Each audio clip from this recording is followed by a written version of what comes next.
মুআজ্জাজ মুহতারাম সম্মানিত উপস্থিতি, আল্লাহ জাল্লা শানুহু আম্মা নওয়ালুহুর আলিশান দরবারে লাখো কোটি শুকর ও সুজুদ যে মহান আল্লাহ রব্বুল ইজ্জত ওয়াল জালাল অত্যন্ত দয়া করে মায়া করে আজকে এই সৈয়দুল আইয়াম সপ্তাহের শ্রেষ্ঠ দিন জুমার দিন, পৃথিবীর সর্বশ্রেষ্ঠ জায়গা আল্লাহর পবিত্র ঘর জামে মসজিদে রমাদান পরবর্তী আজকে শাওয়াল মাসের প্রথম জুমার সালাত আদায়ের জন্য আমাদেরকে আসার এবং বসার তৌফিক এবং সুযোগ দিয়েছেন।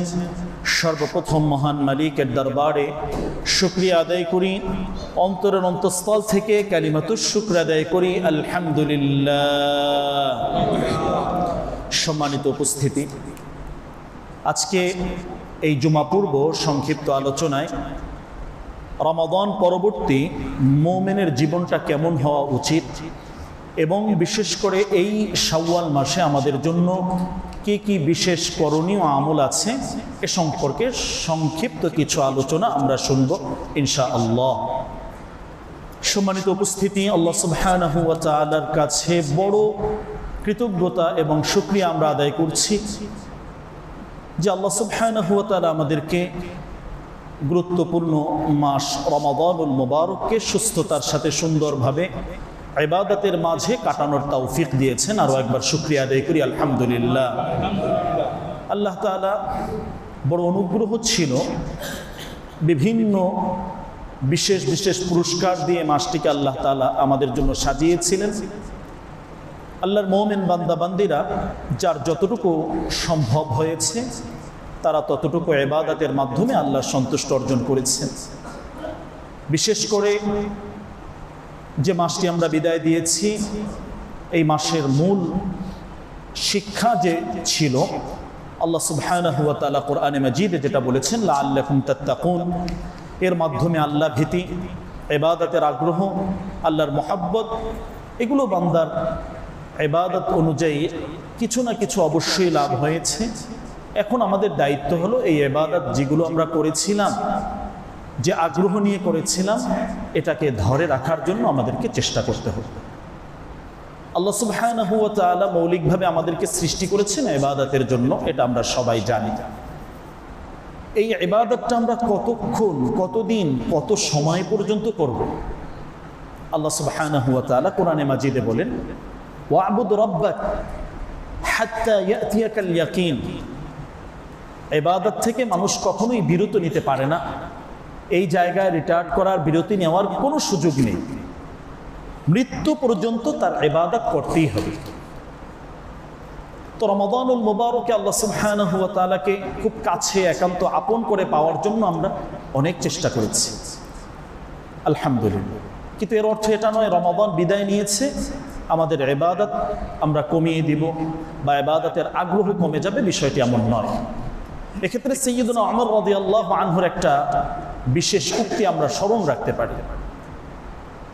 ওমর রাদিয়াল্লাহু আনহু তিনি বলতেন, বিশেষ করে বিশ্বনবী সাল্লাল্লাহু আলাইহি সাল্লামের ওফাতের পরে তিনি খুব জোরালোভাবে কথাটি বলেছেন, মান কানা ইয়াবুদুল্লাহ, যে ব্যক্তি আল্লাহ তাআলার ইবাদত করে, আল্লাহ তাআলাকে সন্তুষ্ট করে, ফাইন্নাল্লাহা হাইয়ুন লা ইয়ামুত, তারা যেন শুনে রাখে আল্লাহ তাআলা চিরঞ্জীব, তিনি কখনোই মৃত্যুবরণ করেন না। আল্লাহ তাআলা রমাদানে যেভাবে ছিলেন এখনো ওই আল্লাহ সুবহানাহু ওয়া তাআলা আছেন। আল্লাহ সুবহানাহু ওয়া তাআলাকে যেভাবে রমাদানে একান্ত আপন করে কাছে পাওয়ার জন্য আমাদের যে আগ্রহ ছিল, যে স্পিরিট ছিল, এটা যেন কমে না যায়। রমাদান শেষ, ওই সময় যে আল্লাহ দিতেন এখন ওই আল্লাহই আমাদেরকে দান করবেন। ওই সময় যে আল্লাহ আমাদের উপরে খুশি হতেন ইবাদতের মাধ্যমে, এখন ওই আল্লাহ সুবহানাহু ওয়া তাআলা আমাদের উপরে খুশি হবেন। সুতরাং এই জায়গাটা হলো মুমিনদের জন্য সবচেয়ে বড় শিক্ষার একটি জায়গা। আমার ইবাদত শুধুমাত্র রমাদান কেন্দ্রিক যেন না হয়, ইবাদতটা সারা বছর জুড়ে, সারা জীবন জুড়ে যাতে ইবাদতটা হয়, এটাই আল্লাহ তাআলা বলছেন ওয়া'বুদ রাব্বাক, আল্লাহর ইবাদত তুমি করবে। কতক্ষণ করবে? হাত্তা ইয়াতিয়াকাল ইয়াকিন, মৃত্যু পর্যন্ত তোমাকে এই ইবাদতের উপরে অটল এবং স্থির অবিচল থাকতে হবে। মূল মেসেজ এই জায়গায়। বিশ্বনবী সাল্লাল্লাহু আলাইহি ওয়াসাল্লাম আল্লাহর কাছে যে দোয়াগুলো করতেন, আমার প্রিয় ভাই, এই দোয়াগুলো আমাদের স্মরণ রাখা চাই। এই দোয়াগুলো সুযোগ মতো, সুবিধা মতো আমাদেরও পড়া উচিত। বিশ্বনবী সাল্লাল্লাহু আলাইহি ওয়াসাল্লাম আল্লাহর কাছে প্রায় যে দোয়াগুলো করতেন, তার মাঝে যে আল্লাহ আমাকে দ্বীনের উপরে অটল এবং অবিচল রাখো, ইবাদতের সেই শক্তি সামর্থ্য তুমি আমাকে দান করো। আল্লাহুম্মা সাব্বিত কদামাইয়া আলাস সিরাতিল মুস্তাকিম, আল্লাহ আমার দুই পা যাতে সিরাতে মুস্তাকিমের উপরে অটল এবং অবিচল থাকে। রমাদানে যেভাবে ইবাদতে আমরা আগ্রহ নিয়ে অপেক্ষায় থাকতাম, আল্লাহ সুবহানাহু ওয়া তাআলার কাছে দোয়া করতাম, কান্নাকাটি করতাম, দীর্ঘ সময় নামাজ পড়তাম, দান সাদাকা করতাম, বহুমুখী ইবাদত দিয়ে সুন্দরভাবে আল্লাহ তাআলা সাজিয়ে রেখেছিলেন, এখনো আমরা যাতে সেটা করতে পারি। বিশ্বনবী আরো যে দোয়াগুলো করতেন, ইয়া মুকাল্লিবাল কুলুব সাব্বিত কলবি আলা দীনিক, ইয়া মুসাররিফাল কুলুব সাররিফ কুলুবানা আলা তাআতিক। বিশ্বনবী এই দোয়াগুলো পাঠ করতেন। হে অন্তর পরিবর্তনকারী সত্তা আল্লাহ, আল্লাহকে এভাবে ডাকতেন। কারণ আমাদের এই যে দিলগুলো, অন্তরগুলো, এটা আল্লাহ সুবহানাহু ওয়া তাআলা তার নিজের কাছে রেখেছেন। হাদিসের ভিতরে এভাবে স্পষ্ট এসেছে, আল্লাহ সুবহানাহু ওয়া তাআলার এই দুই আঙ্গুলের মাঝে বান্দার দিলগুলো রয়েছে। ইউকাল্লিবুহা কাইফা ইয়াশা, যে কোনো মুহূর্তে আল্লাহ এটা পরিবর্তন করে দিতে পারেন, ঘুরিয়ে দিতে পারেন। তো আমাদের এই অন্তরটা যাতে আল্লাহর সাথে সুসম্পর্ক তৈরি করে মৃত্যু পর্যন্ত দ্বীনের উপরে, ইসলামের উপরে অটল অবিচল থাকে, এজন্য আল্লাহর কাছে দোয়া করা চাই। রমাদানে অনেক ইবাদত, অনেক আমল, কিন্তু রমাদান পরবর্তী মসজিদগুলো মুসল্লি শূন্য যেন না হয়ে যায়, ইবাদতের সেই পরিমাণ যেন কমে না যায়। এটা যদি হয় তাহলে আশঙ্কা হয় যে আমার আগের ইবাদতগুলো হয়তো বা ওইভাবে পৌঁছেনি। কারণ ইবাদত কবুল হওয়ার একটা উত্তম আলামত হলো, নিদর্শন হলো পরবর্তী ইবাদতগুলোর আগ্রহ এবং সেই সুযোগটা তার সামনে বাকি থাকা। এটা অত্যন্ত গুরুত্বপূর্ণ একটা কথা। আমার পূর্বের ইবাদত কবুল হওয়ার অর্থ হলো এই ইবাদত, এই জাতীয় ইবাদতের সুযোগ আল্লাহ সামনেও তৈরি করে দিবেন এবং আমি এটা করতে পারবো। এটা ইবাদতের শুকরিয়া, আল্লাহ তাআলা এই নিয়ামত তখন বাড়িয়ে দেন। তো আমার যদি ইবাদতগুলো এখন কমতে থাকে, ইবাদতগুলো থেকে আমি দূরে সরে যাই, তাহলে এটা একটা আশঙ্কার জায়গা। আল্লাহর কাছে ওইভাবে দোয়া করা যে আল্লাহ, যেহেতু হেদায়েত আপনি দিয়েছেন, মসজিদে আপনি ঢোকার তৌফিক দিয়েছেন, এখান থেকে আল্লাহ মৃত্যু পর্যন্ত আমাকে আর বের করে দিয়েন না আল্লাহ। কখনো কখনো এমন হয় অনেক ইবাদতের আগ্রহ, ইবাদতের ক্ষেত্র তৈরি করে দেন আল্লাহ তাআলা, কিন্তু আবার অনেক সময় বঞ্চিত করে দেন এখান থেকে। এই সুযোগটা তার সামনে থাকে না, মসজিদে ঢুকতে পারে না, মসজিদে আসতে পারে না, ইবাদত করতে পারে না। অন্যান্য এত ব্যস্ত হয়ে যায়, ব্যস্ততার পরিমাণ এত বাড়িয়ে দেন যে তার ইবাদত থেকে অনেক গ্যাপে চলে যায়, অনেক দূরত্ব চলে যায়।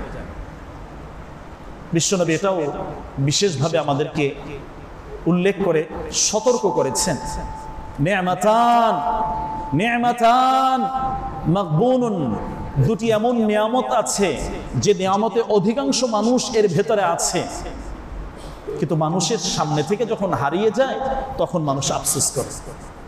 যখন কাছে থাকে তখন এই নিয়ামতের মূল্যায়ন বান্দা করে না।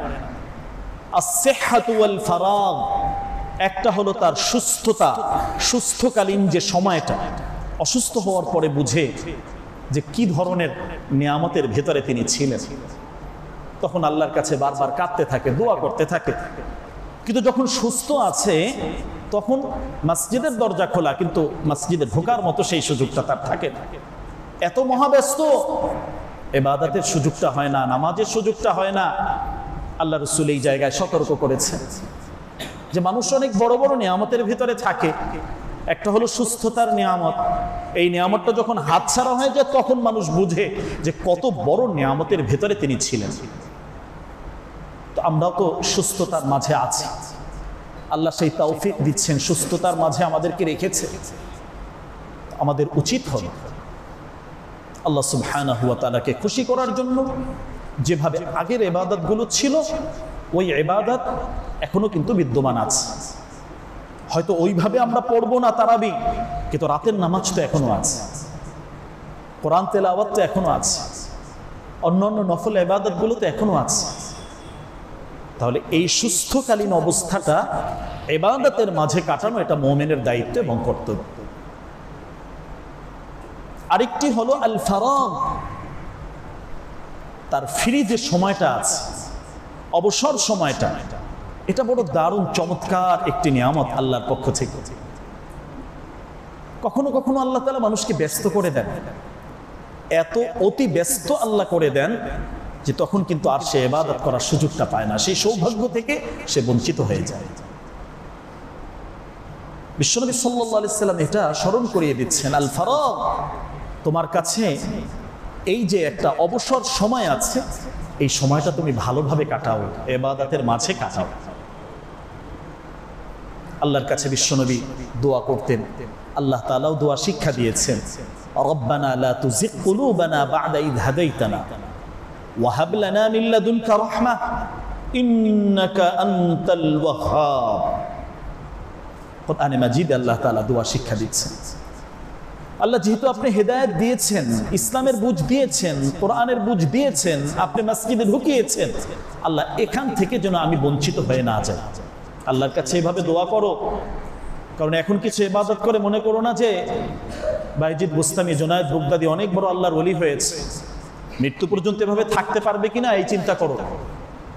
কারণ চূড়ান্ত ধোঁকা শয়তান দিবে মানুষকে, সর্বোচ্চ ধোঁকাটা দেয় মৃত্যুর সময়। ঈমান নিয়ে যেতে পারবে কিনা এই আশঙ্কায় থাকো, এই চিন্তায় থাকো। এখন কিছু ইবাদত করে সন্তুষ্ট হয়ে যেও না যে না আমি অনেক বড় বুজুর্গ হয়ে গেছি, আমি জান্নাত অর্জন করেই ফেলেছি। সমস্ত বুজুর্গ আকাবির যারা পীর মাশায়েখ ছিলেন, তারা এই বিষয়টি নিয়ে সবচেয়ে বেশি পেরেশানিতে ছিলেন যে মৃত্যুর সময় ঈমান নিয়ে আমি যেতে পারবো কিনা, মৃত্যুকালীন অবস্থায় কালেমা আমার নসিব হবে কিনা। ওই সময়টা কত ভয়ঙ্কর, কত শক্তভাবে শয়তান ওই সময় যে হামলা করে, একাধিকভাবে হামলা করে, বিভিন্নভাবে চূড়ান্তভাবে ঈমান হারা করার জন্য চেষ্টা করে। ওই সময়টা ঈমান নিয়ে যেতে পারবো কিনা। আল্লাহর যে সমস্ত বান্দাবান্দিরা ঈমান নিয়ে যেতে পারবেন তারা মৃত্যুর সাথে সাথে জান্নাতে পৌঁছে যাবেন। সুবহানাল্লাহ।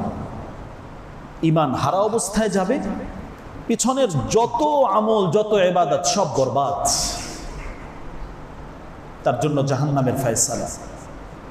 বিশ্বনবী সাল্লাল্লাহু আলাইহি সাল্লাম শোনাচ্ছেন, ইন্নামাল আ'মাল বিল খাওয়াতিম, তোমাদের আমলগুলো নির্ভর করছে তোমাদের শেষ আমলের উপরে। শেষ অবস্থা ঈমান নিয়ে তোমাদের যাওয়া, ওই যে একটা সুসংবাদ, এটা পাচ্ছ কিনা এটার উপরে নির্ভর করছে। প্রিয় ভাই, আমরা যত দোয়া করি, আমাদের দোয়ার ভিতরে তো ব্যবসায়িকভাবে যাতে সফল হই, ব্যবসা বাণিজ্য যাতে আরে বাড়ে, সন্তান যাতে বিভিন্ন ডিগ্রি নিচ্ছেন, পরীক্ষা দিচ্ছেন, পিএইচডি করছেন, এগুলো যাতে আরো সুন্দরভাবে হয়, অনেক ধরনের দোয়া আমরা চাই। কিন্তু কম সংখ্যক দোয়া এভাবে আমরা চেতে পারি, বা কম সংখ্যক মানুষ এইভাবে আমরা দোয়া করি যে আল্লাহ ঈমান নিয়ে আপনি আমাদেরকে পৃথিবী থেকে বিদায় দেন, ঈমান নিয়ে যাতে আপনার সামনে দাঁড়াতে পারি, কালেমা পাঠ করে সুন্দরভাবে আপনার সামনে নিষ্পাপ অবস্থায় যাতে দাঁড়াতে পারি। অথচ এটা হলো সবচেয়ে গুরুত্বপূর্ণ ঈমান নিয়ে আল্লাহর সামনে যাওয়া, আল্লাহর সামনে উপস্থিত হওয়া। এই জায়গায় আমরা যাতে আটকে না যাই, আল্লাহর কাছে খুব বেশি থেকে বেশি পরিমাণ আল্লাহর কাছে মহব্বতের সাথে এই বিষয়ের দোয়া করি। আল্লাহ এখন যাই হোক, কিন্তু আমার শেষ অবস্থাটা যাতে ভালো হয়, শেষ অবস্থাটা যাতে ঈমানের হয়, শেষ অবস্থা খাতেমা বিল খায়ের যেটাকে বলা হয়, কল্যাণকর মৃত্যু বলা হয়, মুমিনের মৃত্যু বলা হয়, এরকম ভাবে একটা সুসংবাদ নিয়ে যাতে পৃথিবী থেকে আমরা যেতে পারি। রব্বানা লা তুজিগ কুলুবানা বা'দা ইয হাদাইতানা, হেদায়েত দিয়েছেন, দ্বীনের বুঝ দিয়েছেন, আল্লাহ এই দিন থেকে যেন বঞ্চিত হয়ে না যায়। এমন অনেক দেখা গেছে 5 ওয়াক্ত নামাজি, কিন্তু এখন নামাজ ছেড়েই দিয়েছে। আল্লাহ হেফাজত করুন। পাক্কা মুসল্লি, কিন্তু এখন ইবাদতের সে আগ্রহগুলো নাই, কথা বলা বিভ্রান্তমূলক কথা। তো এগুলো হলো পরীক্ষার বড় বড় জায়গা। পৃথিবীতে অনেক কিছু পেলাম, কিন্তু ঈমান থেকে বঞ্চিত হলাম। আমার মতো ক্ষতিগ্রস্ত পৃথিবীতে আর দ্বিতীয় কোনো ব্যক্তি নাই। পৃথিবীতে অনেক টাকার, অনেক সম্পদের আমি মালিক হয়েছি, কিন্তু ঈমান ছাড়া, ঈমানহীন অবস্থায় পৃথিবী থেকে বিদায় নিয়েছি। আমি সবচেয়ে বড় ক্ষতিগ্রস্ত একজন ব্যক্তি। আমার থেকে দুর্ভাগা, হতভাগা এই পৃথিবীতে বুকে আর দ্বিতীয় কোনো ব্যক্তি নেই। তাহলে রমাদান পরবর্তী জীবনটা আমাদের কেমন হওয়া উচিত? বিশেষ করে একজন মুমিনের তাকওয়ার যে প্রশিক্ষণ, কিছু না কিছু তো তাকওয়া আমাদের অর্জন হয়েছে। প্রিয় ভাই, এখন এটাকে ধরে রাখার জন্য চেষ্টা করা। ইবাদতটা শুধু রমাদান কেন্দ্রিক ছিল না। রমাদানে যে আল্লাহ ছিলেন, রমাদানে যে আল্লাহ পুরস্কার দিবেন, রমাদানের যে ঘোষণাগুলো যে আল্লাহ দিয়েছেন, ওই আল্লাহ এখনো আছে, ওই আল্লাহ এখনো ওইভাবেই আছে। তো রমাদানে আল্লাহ তাআলা বিশেষ সুযোগ দিয়েছিলেন, কিন্তু আল্লাহর কাছে এখনো যদি আমরা চাই, আল্লাহ আমাদেরকে দিবেন, এই ওয়াদা আল্লাহ তাআলার আছে। কুরআনুল কারীমের এই আয়াতে আল্লাহ তাআলা এটা বলছেন, তোমার ইবাদত এটা মৃত্যু পর্যন্ত তোমাকে ওইভাবেই সুন্দরভাবে রাখতে হবে। সাথে সাথে কিছু কিছু নিয়ামত, এটাকে গনিমত তোমাকে মনে করতে হবে। এটা গুরুত্বপূর্ণ আরেকটি বিষয়। এখন একটি আমাদের সময় আছে, এই সময়টাকে ইবাদতে কাজে লাগানো। ব্যবসা বাণিজ্য অন্যান্য সমস্ত কিছু নিয়ে এত মহাব্যস্ত হয়ে যায় যে এই জায়গায় তখন অনেক সংকট তৈরি হয়। এই সংকটটা যাতে ওইভাবে না হয়, আল্লাহর হকটা যাতে ভুলে না যায়। আমি ব্যবসা করব, আমি অন্য অন্য আত্মীয় স্বজনের হক আদায় করবো, আলহামদুলিল্লাহ, এগুলো চমৎকার, দারুণ দারুণ ইবাদত। কিন্তু একাকিত্বে আল্লাহর সাথে যে কিছু সময় দেওয়া, যেটা রমাদানে দিয়েছি, দীর্ঘ সময় দোয়ার মাধ্যমে দিয়েছি, কোরআন তেলাওয়াত শোনার মাধ্যমে, তেলাওয়াতের মাধ্যমে দিয়েছি, এটা যাতে আমাদের বন্ধ হয়ে না যায়। ব্যবসা বাণিজ্য এটা অনেক বড় ইবাদত, ফরজ ইবাদত, কিন্তু শুধু এই এক ইবাদতে আমরা যাতে লিপ্ত না থাকি, বাকি সময়টাও যাতে তারতিবের সাথে ধারাবাহিকভাবে ইবাদতটা আমাদের চলমান থাকে। বিশ্বনবী সাল্লাল্লাহু আলাইহি সাল্লামের পক্ষ থেকে এটা একটা চূড়ান্ত ঘোষণা যে ইবাদতের ধারাবাহিকতা তোমরা রক্ষা করো। তাহলে ইবাদত করতে হবে, ইবাদতের জন্য আল্লাহ সৃষ্টি করেছেন, ইবাদত মৃত্যু পর্যন্ত করব। এখন বিষয়টা হলো ইবাদতের ধারাবাহিকতা যে আছে, এটাকেও আমাদের রক্ষা করতে হবে। বিশ্বনবী সাল্লাল্লাহু আলাইহি সাল্লাম স্পষ্ট হাদিসে উল্লেখ করছেন, আহাব্বুল আমাল ইলাল্লাহ, আল্লাহর কাছে সবচেয়ে প্রিয় শ্রেষ্ঠতম আমল কোনগুলো? এটা জানার প্রয়োজন আছে। ইবাদত করলাম, কিন্তু আমার আল্লাহ কোনটা চাচ্ছেন, আল্লাহ তাআলার কাছে প্রিয় আমল কোনটা, এটাও আমাদের জানা দরকার। বিশ্বনবী সাল্লাল্লাহু আলাইহি সাল্লাম বলেন, আহাব্বুল আমাল ইলাল্লাহ মা দামা ওয়া ইন কাল্লা,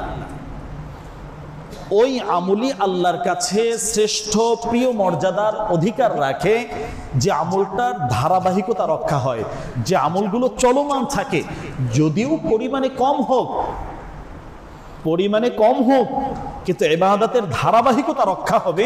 এই ইবাদতটা আল্লাহর কাছে প্রিয় আমল, শ্রেষ্ঠতম আমল। সুবহানাল্লাহ। এই হাদিসের উপরে আমরা যদি এখন দেখি, রমাদানে আমরা অনেক করেছি, আলহামদুলিল্লাহ। দীর্ঘ সময় তারাবি পড়া, তাহাজ্জুদ পড়া, আগে আগে ওঠা, একটা সুশৃঙ্খল জীবনযাপন আমাদের ছিল। এই যে চমৎকার প্রশিক্ষণ, 1 মাস আমরা নিয়েছি, বাকি 11 মাস এটা চলমান থাকবে। ওই সময় তাহাজ্জুদ দীর্ঘ 8 রাকাত, 12 রাকাত, 20 রাকাত পর্যন্ত আমরা পড়েছি। এখন তাহাজ্জুদই ভুলে গেলাম, তাহাজ্জুদই পড়লাম না, এমনটা যেন না হয়। বিশ্বনবী এখানেই বলেছেন, হ্যাঁ তখন তুমি 20 রাকাত পড়েছো, 12 রাকাত পড়েছো, অতটা পারছো না, 4 রাকাত হলেও তোমাকে পড়তে হবে, ওয়া ইন কাল্লা, যদিও কম পরিমাণ হোক, কিন্তু এটা চলমান থাকবে, ধারাবাহিক থাকবে। রমাদানে লক্ষ লক্ষ টাকা তুমি দান করেছো, এখন অত পারছো না, কিন্তু হাজার হাজার তো এখন সম্ভব, শত শত তো সম্ভব। এটা যেন বন্ধ না হয়, কারণ তুমি তো জান্নাতে যেতে চাও। জান্নাতে কারা যাবে? জান্নাতের নিকটবর্তী কারা অবস্থান করবে? আস-সাখিয়্যু কারীবুম মিনাল্লাহ, কারীবুম মিনাল জান্নাহ, বাঈদুম মিনান নার। বিশ্বনবী সুসংবাদ শোনাচ্ছেন যে ব্যক্তি ধনবান, দানশীল ব্যক্তি, দান করার মতো সেই কলিজা যার আছে, শুধু ধন থাকলেই তো দান করতে পারে না, মানুষের পাশে দাঁড়ানোর মতো যে কলিজা যার আছে, এই ব্যক্তি জান্নাতের নিকটবর্তী। সুবহানাল্লাহ।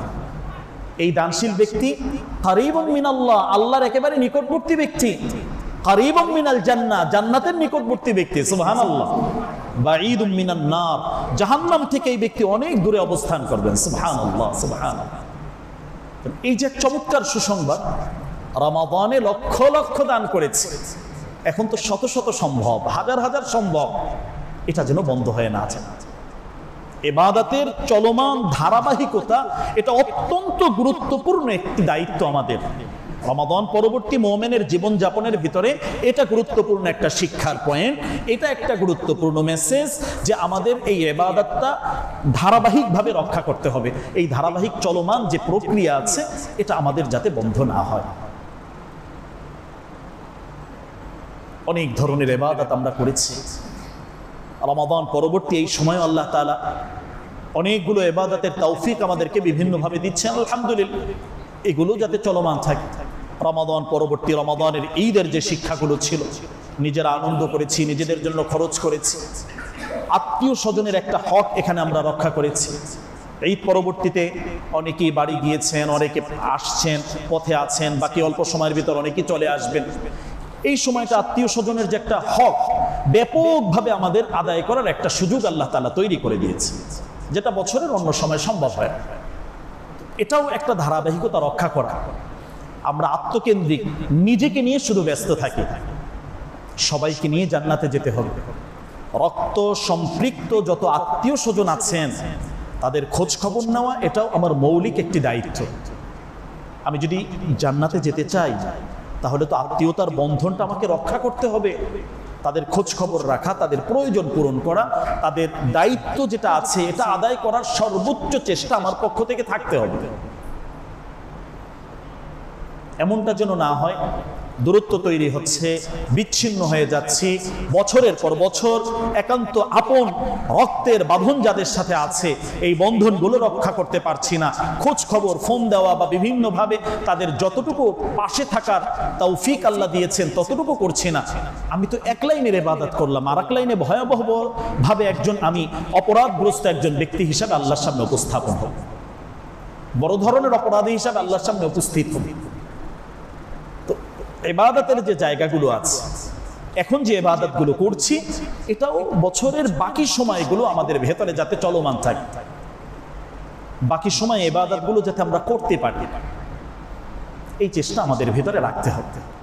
তাহলে এটা হলো রমাদান পরবর্তী মুমিনের জীবনযাপনটা কিভাবে হবে, কিভাবে হওয়া উচিত, এবং আমাদের দায়িত্ব এই জায়গায় কি, সংক্ষিপ্ত এ বিষয়ে কিছু আমরা শুনলাম। এই যে মাস আছে, আমরা যে মাসে শাওয়াল মাস, অত্যন্ত গুরুত্বপূর্ণ একটি মাস। এ মাসের ভিতরে যে আমলগুলো আছে, এই আমলগুলোর ব্যাপারেও আমাদের একটু সচেতন হওয়া, সতর্ক থাকা। বিশেষ করে এই মাসের ভেতরে রমাদানকে আমরা বিদায় দিয়েছি, কিন্তু রোজাকে আমরা বিদায় দেইনি। রোজার বিশেষ বিধানগুলো আছে, এর মাঝে এই মাসের সাথে সম্পৃক্ত গুরুত্বপূর্ণ যে বিধান, এটা হলো শাওয়ালের 6 রোজা রাখা। রমাদানে এত কষ্ট করে রাখলাম, এই সময় যাতে আমরা রাখতে পারি। একটা কথা মনে রাখবো, নফল বলে কখনো কখনো আমরা কোনো আমলকে অবহেলা করব না। যে নফল হলে তো হলো, না হলে নাই, কোনো গুনাহ তো হচ্ছে না, কখনো অবহেলা করব না। কেন করব না? প্রিয় ভাই, আল্লাহ সুবহানাহু ওয়া তাআলার মানসা এটা হলো এমন, প্রত্যেকটা ফরজ ইবাদতের সাথে আল্লাহ নফল দিয়ে রেখেছেন। আমরা যে ফরজ ইবাদতগুলো করি, এই ইবাদতের যে ত্রুটিগুলো আছে, যে ঘাটতিগুলো হয়, ওই নফলের মাধ্যমে আল্লাহ তাআলা এই ইবাদতের ত্রুটিগুলো পূরণ করে দেবেন। সুবহানাল্লাহ, ক্ষতিপূরণ হবে এটা। তাহলে রমাদানের রোজা রাখলাম, নিশ্চয়ই অনেক অজান্তে ভুল হয়েছে, এটার ক্ষতিপূরণের একটা মাধ্যম আল্লাহ তাআলা এটা আমার সামনে রেখেছেন, যে এই রোজাগুলো যদি আমরা রাখি, মাসের অন্য অন্য যে রোজা 13, 14, 15, সাপ্তাহিক যে রোজা, সোমবার, বৃহস্পতিবার, এগুলোর মাধ্যমে আল্লাহ তাআলা এই নফল কেন্দ্রিক যে ঘাটতিগুলো আছে এগুলো পূরণ করে দেন। আল্লাহ সুবহানাহু ওয়া তাআলা কিয়ামতের ময়দানে নফলের ফাইলটা দেখবেন যে বান্দার এই জায়গায় কি কি আমল আছে দেখো। এক সময় অনেক করেছে, এখন বার্ধক্যের কারণে করতে পারছে না, ফেরেশতাদেরকে বলবেন ফেরেশতা তার যখন সামর্থ্য ছিল, শক্তি ছিল, সুস্থতায় ছিলেন তখন তো তিনি করেছেন, এখন অসুস্থকালীন অবস্থায় পারছে না, আচ্ছা এই নফলগুলো তার আমল নামায় চলমান করে দাও। সুবহানাল্লাহ। আমল না করে, ইবাদত না করেও তখন সেই আমলগুলোর সওয়াব পেতে থাকবেন। সুবহানাল্লাহ। যারা যুবক বয়সে ইবাদত করছেন, বার্ধক্যের অসুস্থতার কারণে এখন করতে পারছেন না, বিছানায় শায়িত আছেন, দিলের ভিতরে তার শুধু আফসোস, যদি আমি সুস্থ থাকতাম, যদি আমার সেই সক্ষমতা থাকতো, এখন তো এই ইবাদতগুলো আমি করতাম। শুধু মনের এতটুকু তামান্না, এর মাধ্যমে আল্লাহ তাআলা তাকে ইশরাকের, আওয়াবিনের, চাষ্টের এই জাতীয় যে নফল ইবাদতগুলো আছে এই সওয়াবগুলো তার আমল নামায় আল্লাহ দান করবেন। সুবহানাল্লাহ, সুবহানাল্লাহ। তাহলে এখন যাদের শক্তি আছে, সামর্থ্য আছে, ইবাদতগুলো চলমান রাখা। এই যে এক ইশরাক নামাজ,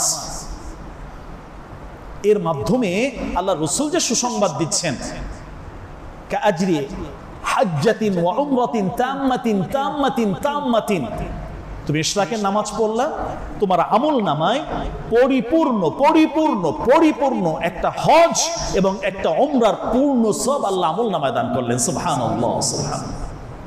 কত চমৎকার, কত বড় পুরস্কার! এটা আমরা কয়জনে রক্ষা করতে পারছি? আজকের আলোচনার পরে চেষ্টা করব আমার জীবনের সাথে যাতে এটা যুক্ত হয়ে যায়, জীবনের অধিকাংশ সময়, অধিকাংশ দিন যাতে এটা আমরা আদায় করতে পারি। এত বড় ফজিলত আল্লাহ দিয়েছে। বিশ্বনবী বলেন, তোমার দেহের ভিতরে যতগুলো জোড়া আছে, 360টি জোড়া, এই যে হাত ভাঁজ করছি, ঘাড় ঘুরাচ্ছি, পা নাড়াচ্ছি, প্রত্যেকটা জোড়ার জোড়ার পক্ষ থেকে প্রতিদিন সাদাকা করা তোমার উপরে জরুরি।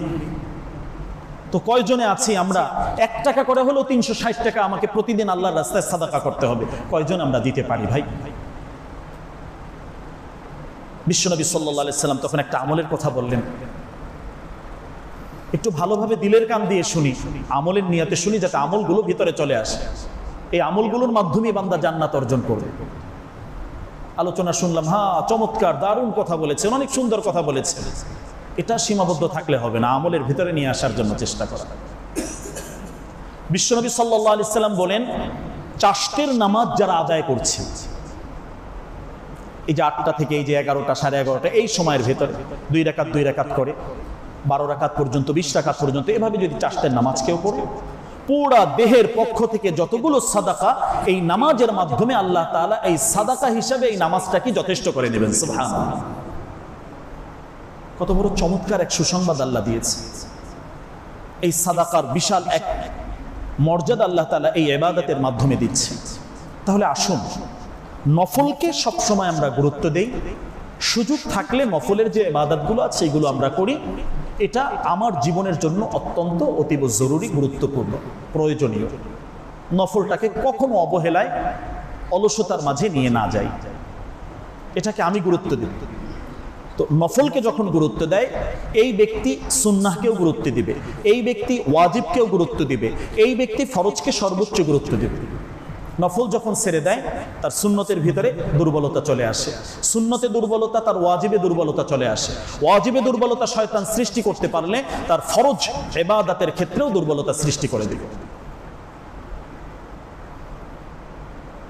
অথচ প্রত্যেকটা ফরজ এত বেশি গুরুত্বপূর্ণ যে একটা ফরজের জন্য সারা জীবন হয়তো আমাকে এভাবে আল্লাহ তাআলা যদি ধরে বসেন, যেটা কেন হয় না, আল্লাহ যদি মাফ না করেন, তাহলে ওই জায়গায় সারা জীবন হয়তো জাহান্নামী আমাকে জ্বলতে হবে। একটা ফরজ যদি আল্লাহ ধরে ফেলেন যে কেন আদায় হয় না।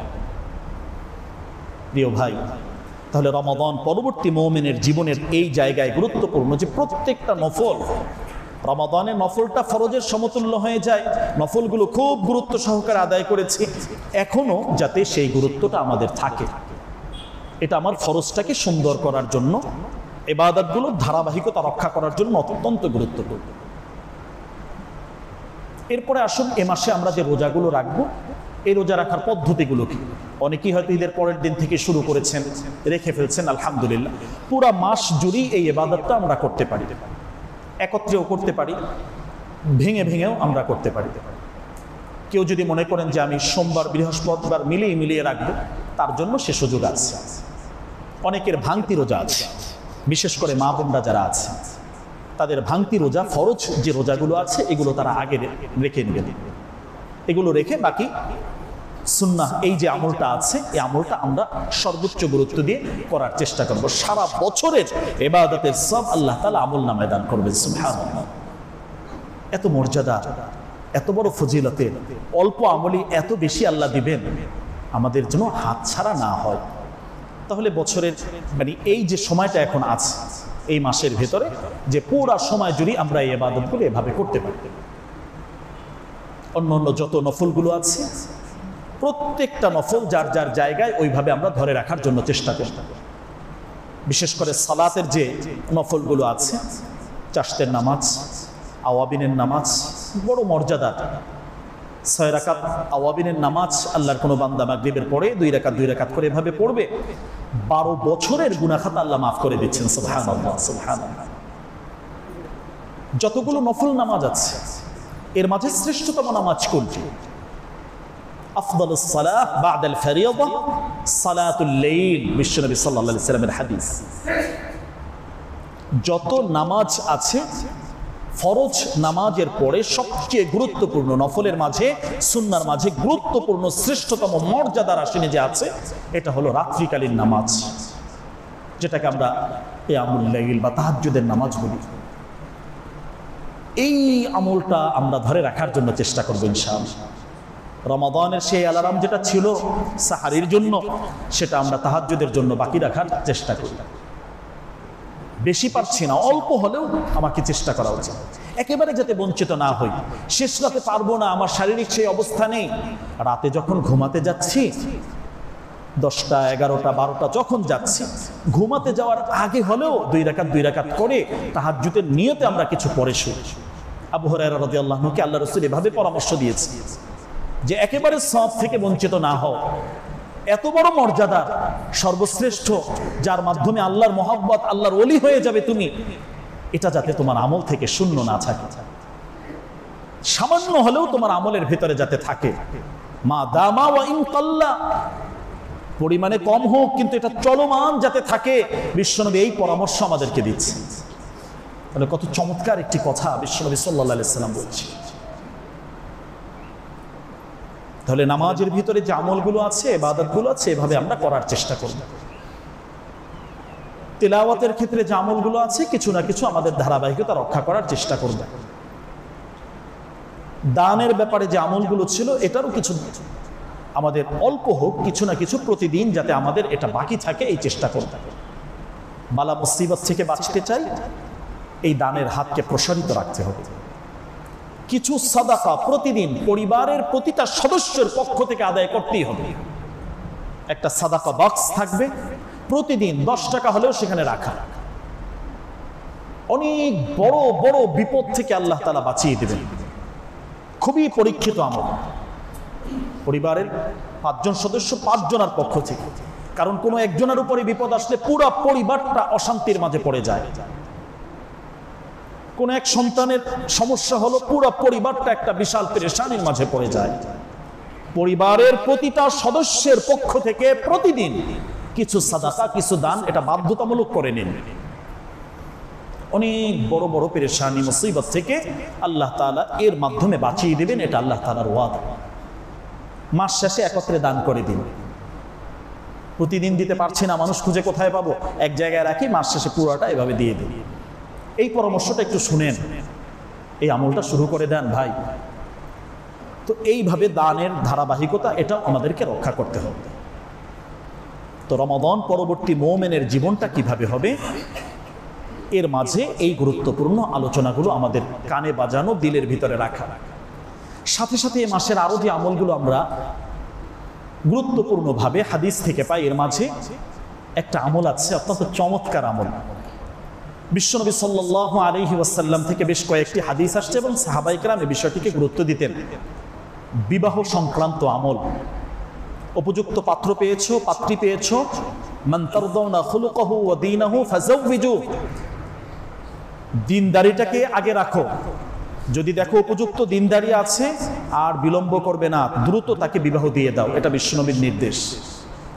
আম্মাজান আয়েশা রাদিয়াল্লাহু আনহা থেকে বেশ অনেকগুলো হাদিস এসেছে। আম্মাজান আয়েশা বলেন যে আমাকে বিশ্বনবী এই শাওয়াল মাসেই বিবাহ করেছিলেন। সুবহানাল্লাহ।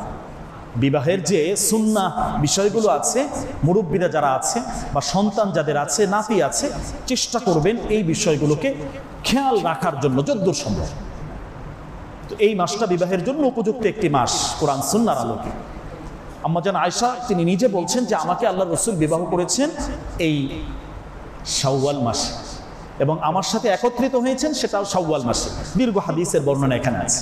এবং তিনি তার ফ্যামিলির সদস্যদেরকে বিবাহের ক্ষেত্রে প্রাধান্য দিতেন যে এই মাসের ভিতরে তিনি বিবাহটা দিবেন, এই প্রাধান্য তিনি দিতেন।